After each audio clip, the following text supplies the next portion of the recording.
le dhikr.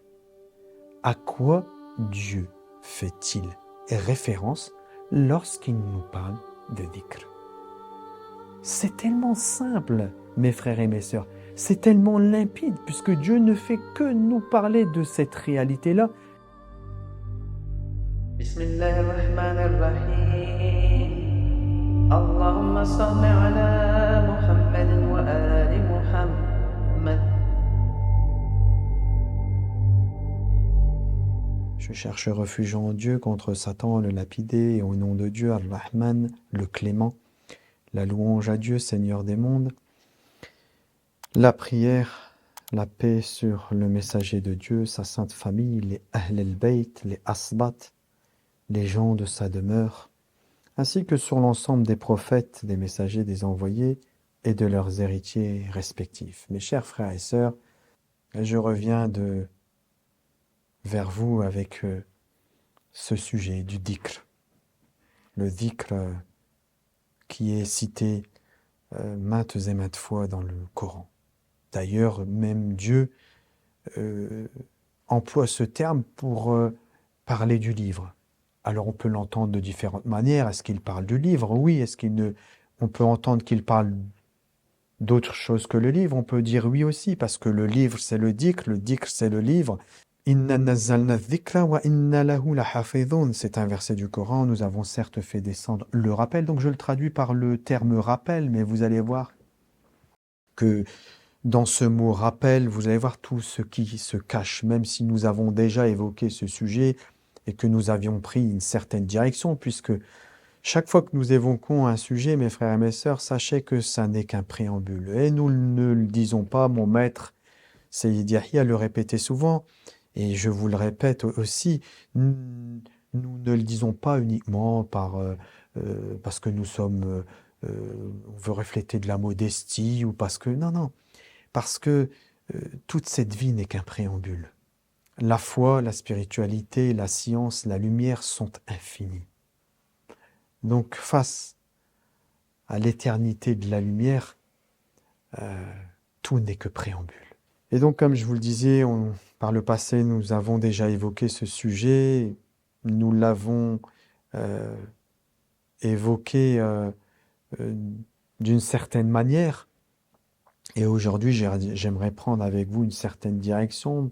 J'ai été interpellé par certains versets du Coran, en particulier dans la sourate La Caverne, dans l'histoire du Abd Saleh, celui que l'on nomme aussi Khidr, avec Moïse, cette fameuse histoire où Moïse dit je n'arrêterai pas jusqu'à ce que j'atteigne le confluent des deux mers, etc., etc. Vous connaissez un peu cette histoire pour ceux qui lisent assez régulièrement le Coran ou qui en ont un aperçu de ce livre extraordinaire. Et le dhikr, il est d'une importance capitale dans la sourate La Caverne.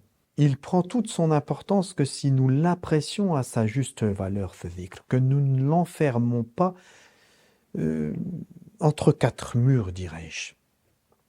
Notre problème à nous, c'est que nous enfermons les mots du livre, kalimat, les mots du livre, qui sont les paroles de Dieu, nous les mettons dans des cases, nous les enfermons dans des structures, et nous n'avons pas assez d'ouverture et d'éveil pour les laisser se révéler à nous, ces mots. Chaque mot est une révélation. Chaque mot est d'inspiration divine. Mais est-ce que nous donnons tout le potentiel par notre être à ces mots pour qu'ils se révèlent à nous et pour qu'ils nous parlent? Dieu nous dit que si on veut parler avec lui, il faut lire le livre. Il faut lire le livre de Dieu. Il nous dit aussi dans la sourate La Caverne que si toutes les mers c'était de l'encre et que il n'y aurait pas assez pour écrire kalimat, les kalimat Allah, c'est-à-dire les mots, les paroles de Dieu. Il n'y en aurait pas assez. Donc le mot dhikr, si nous l'enfermons dans la convention de ce que une grande majorité des musulmans disent, eh ben, nous ne pouvons pas apprécier ce que Dieu nous dit.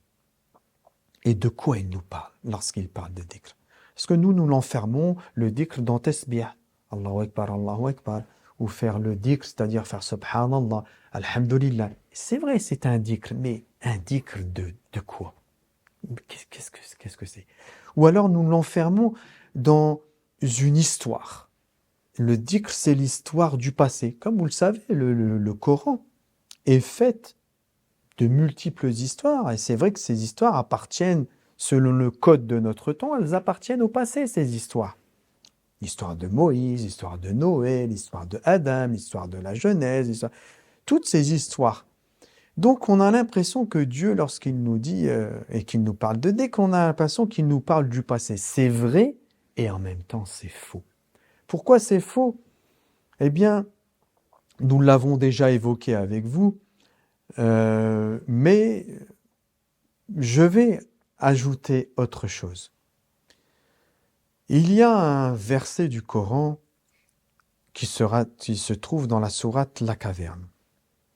Ce verset du Coran, c'est une histoire dans la sourate La Caverne. Ce verset du Coran, c'est « Yas'alunaka an Dhul Qarnayn. Sa'atlu alaykum dhikra. » Il te demande qui est Dhul Qarnayn.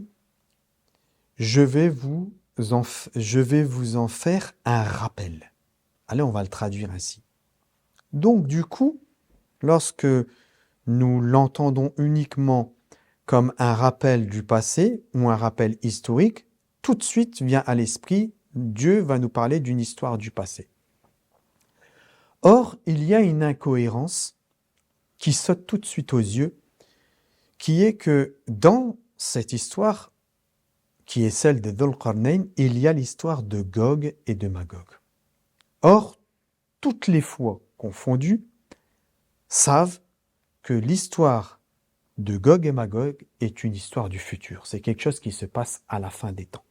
Donc, comment l'histoire de Dhul Qarnayn pourrait-elle être une histoire du passé, alors que dans cette histoire, nous évoquons quelque chose du futur? Et ce qui nous amène à dire que lorsque Dieu nous parle plutôt de Dhul Qarnayn, il n'est pas en train de parler d'un personnage du passé, il est en train de parler d'un personnage du futur. Et c'est de ce futur dont il est question depuis le début de l'histoire, en réalité.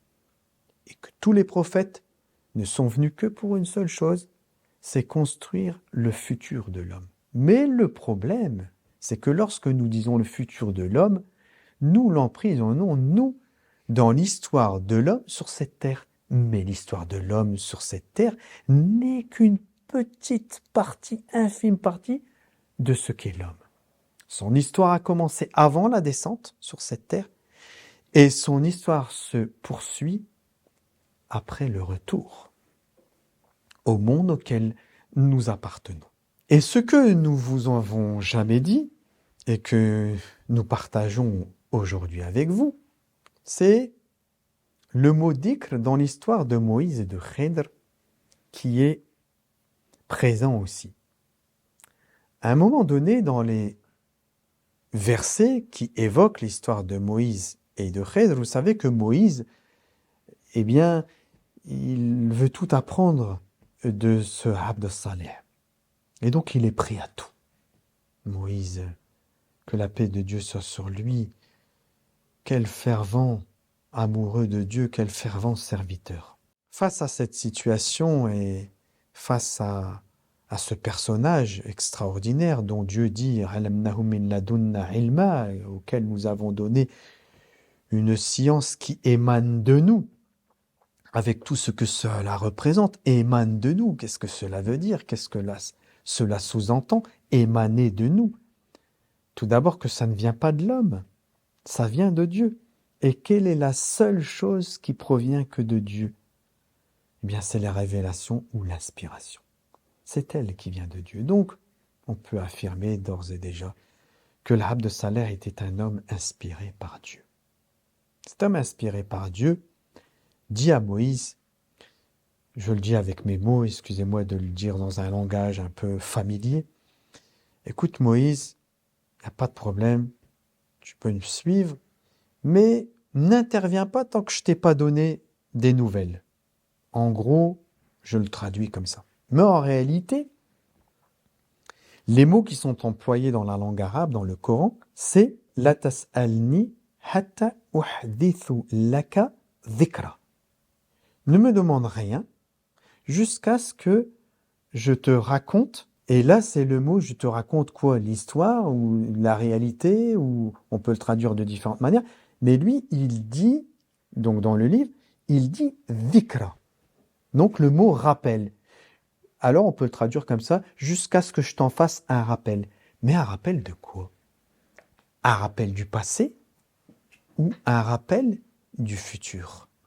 Alors vous n'êtes pas sans savoir que lorsque l'Abd Saleh va lui révéler à Moïse ce pourquoi il a fait les 3 choses qui se sont passées dans les 3 histoires, pourquoi il a percé le bateau, pourquoi il a tué l'enfant et pourquoi il a reconstruit le mur ou il a rénové le mur.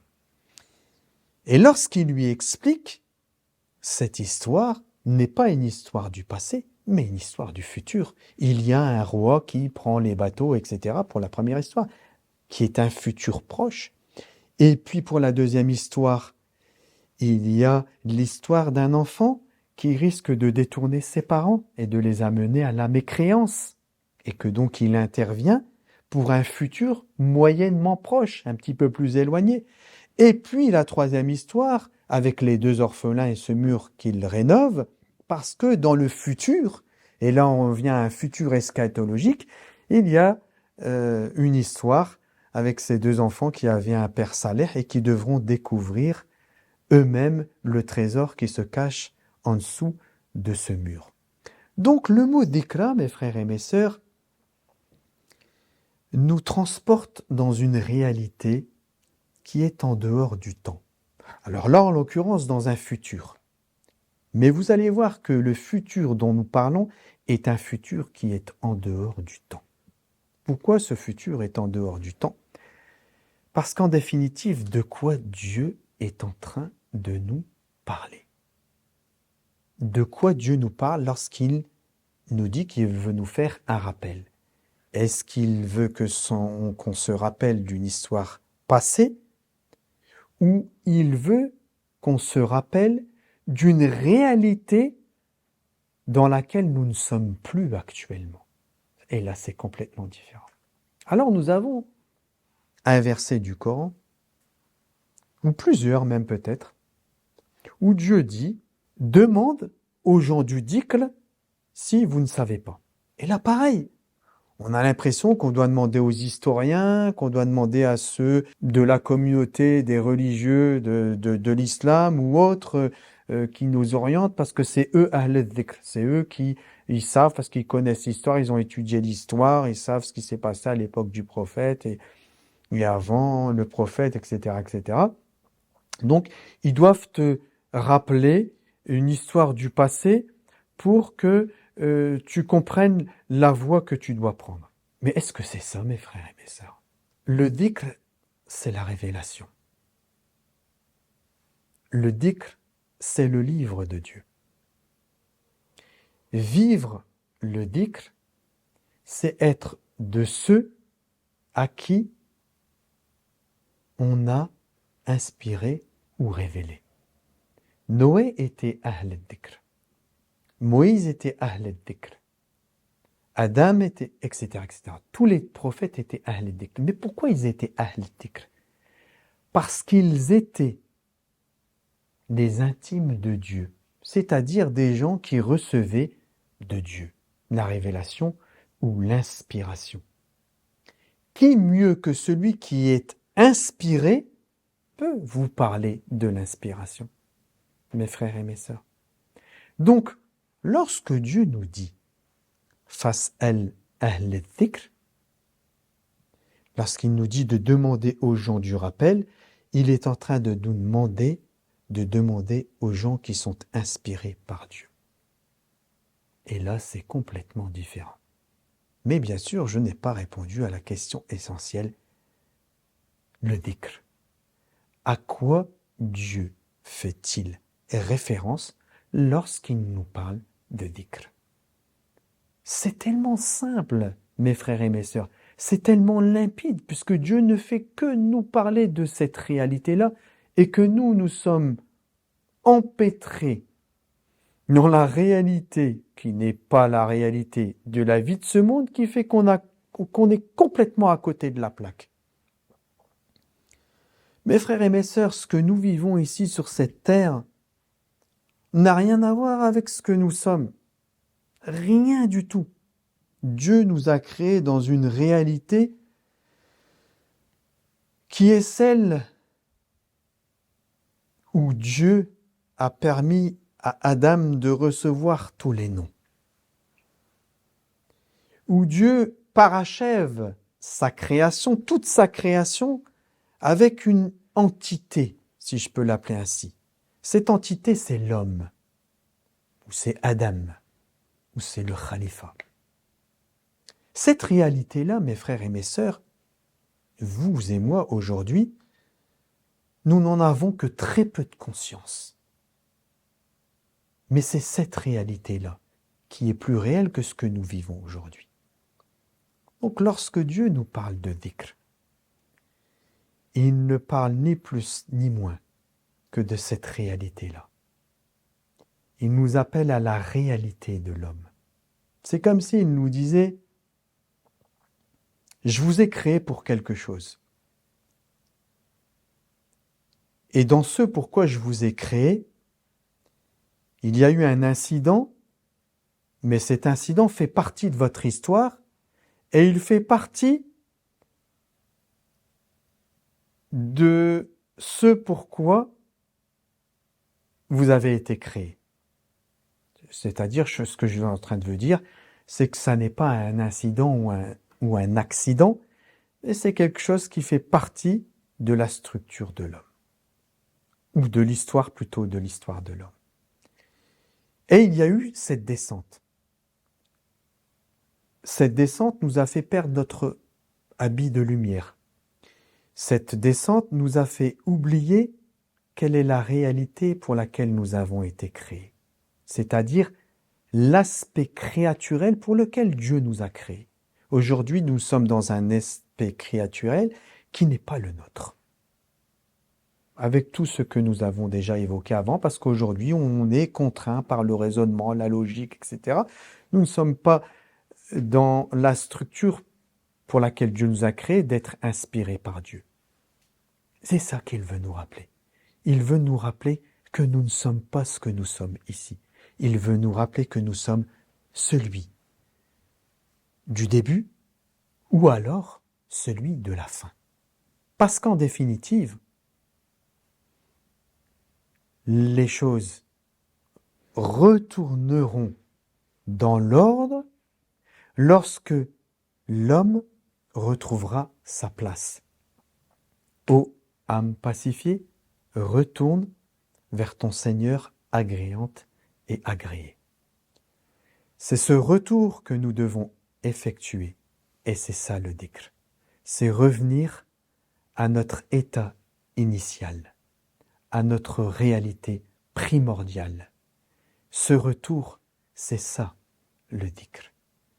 Lorsque Dieu nous appelle et qu'il nous dit qu'il va nous rappeler, il veut nous rappeler notre histoire au-delà de cette histoire que nous sommes en train de vivre aujourd'hui et qui est régie par les lois du temps et de l'espace.